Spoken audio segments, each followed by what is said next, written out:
Okay, in this next question we have x minus 3 equals 5 over x minus 3 minus 1 over 2.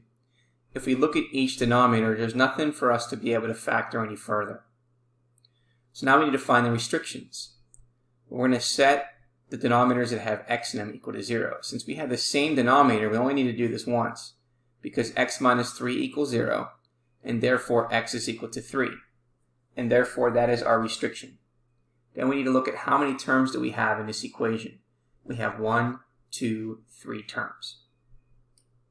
Step number 3, we want to find the LCD of those 3 terms. So to find the LCD of those 3 terms, we have the following. We have x minus 3, we have x minus 3, and then we have 2.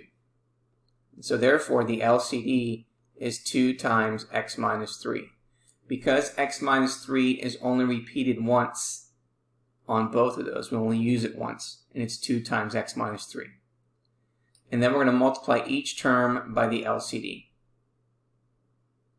So writing our original equation, we have x over x minus 3, which is equal to 5 times x minus 3 minus 1 over 2. And then we're going to multiply each term by the LCD, and the LCD is 2 times x minus 3 over 1. So now that we multiply it by each term, we can then simplify to eliminate the denominators.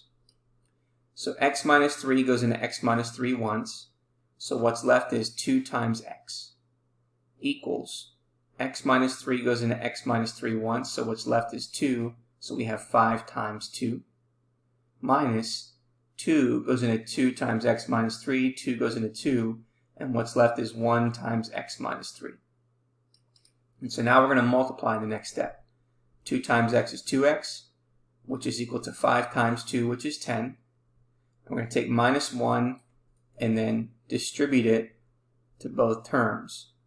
So we have negative 1 times x, which is negative x. Negative 1 times negative 3 gives you positive 3. Now on the right side, we still need to combine like terms. So 10 plus 3 gives us 13. So we have 2x, which is equal to 13 minus x. We're going to isolate x on one side of the equation. So we add x to both sides. So 2x plus x gives us 3x, which is equal to 13. And divide both sides by 13, x is equal to 13 over 3. And therefore the solution set is 13 over 3. And the excluded value is 3. And it's a conditional statement since we have one unique solution.